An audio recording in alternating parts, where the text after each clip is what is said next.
So may chika.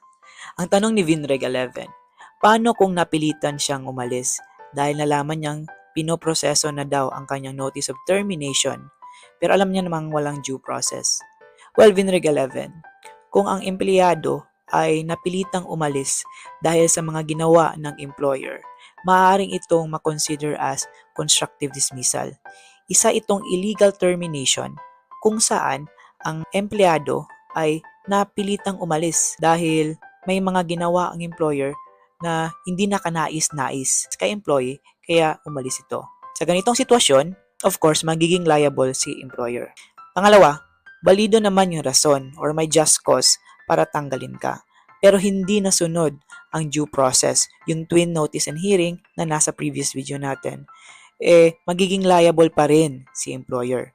Dahil sa existing jurisprudence natin, ang employer na hindi sumunod sa due process kahit na may legal o balidong rason para tanggalin si employee ay maaring pagbayarin ng nominal damages sa halagang 30,000 pesos.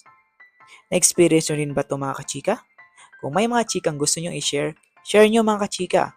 Baka matulungan ko kayo. For more law chikas, sama ka sa Vibe.